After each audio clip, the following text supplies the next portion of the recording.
উত্তরায় মাইলস্টোন স্কুলের ভবনে প্রশিক্ষণ বিমান বিধ্বস্ত, পাইলট সহ নিহত অন্তত ১৯, আহত ও দগ্ধ ১.৫ শতাধিক, বেশিরভাগই শিক্ষার্থী। কাল রাষ্ট্রীয় শোক ঘোষণা।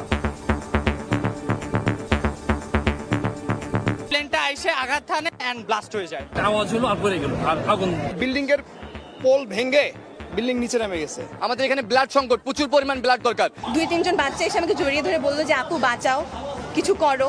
এখন পর্যন্ত আমরা ১৯ জনের ডেড বডি উদ্ধার করেছি।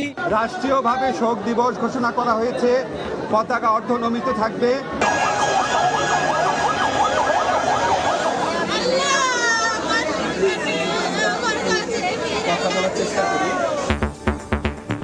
আহত স্বজনদের আহাজারিতে ভারী হাসপাতাল, অধিকাংশের শ্বাসনালী পড়ে যাওয়ায় মৃত্যু বাড়ার শঙ্কা। পুরা শরীর পুড়ে গেছে, প্যান সহকারে পুরে শরীরের সাথে লাগে গেছে।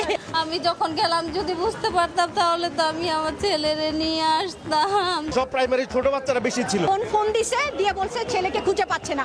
ওখান থেকে আমরা উত্তরা মেডিকেল এখানে। বিরাট সংখ্যক মানুষের জীবনের ঝুঁকি আছে আসলে। দেখছিলেন প্রধান শিরোনাম। সন্ধ্যার সময় সঙ্গে আছি আমি জাফর সাদিক এবং আমি আলিশা ইসলাম। এবার অন্যান্য শীর্ষ সংবাদ। বিমান দুর্ঘটনায় আহতদের দেখতে হাসপাতালে বিএনপি জামায়াতের শীর্ষ নেতারা। পদযাত্রা স্থগিত করে ঢাকায় ফিরছে এনসিপি, আহতদের পাশে থাকার ঘোষণা। পিআর পদ্ধতি চালু হলে চরমপন্থা ও বিশৃঙ্খলা তৈরি হবে, শঙ্কা তারেক রহমানের। আওয়ামী লীগের মতো ফ্যাসিবাদী কার্যক্রম বাদ দেওয়ার আহ্বান সার্জিসের। মুজিব বর্ষ পালনে রাষ্ট্রের ৪,০০০ কোটি টাকা ক্ষতি, ৬৪ জেলায় তথ্য চেয়ে দুদকের চিঠি। বরিশাল সিটিতে অনিয়মে হাসনাত, খোকন ও সাদিকের তথ্য চেয়ে চিঠি। এবং ১০ লাখের পর চলতি অর্থবছর শহীদ পরিবার পাবে আরও ২০ লাখ টাকার সঞ্চয়পত্র, জানালেন উপদেষ্টা। সরকারি চাকরিতে জুলাই যোদ্ধাদের জন্য থাকছে না কোটা।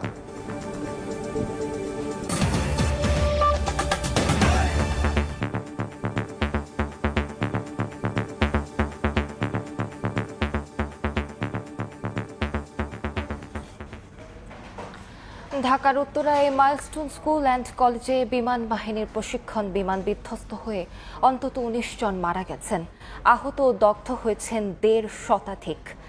বার্ন ইনস্টিটিউটে ভর্তি ৪৮ জনের মধ্যে বেশিরভাগেরই অবস্থা আশঙ্কাজনক। এছাড়া উত্তরার কয়েকটি হাসপাতালে বহু জনকে ভর্তি করা হয়েছে। মারা গেছেন F-7 BGI প্রশিক্ষণ বিমানটির পাইলট ফ্লাইট লেফটেন্যান্ট তৌকির ইসলাম সাগরও। বিমান বিধ্বস্ত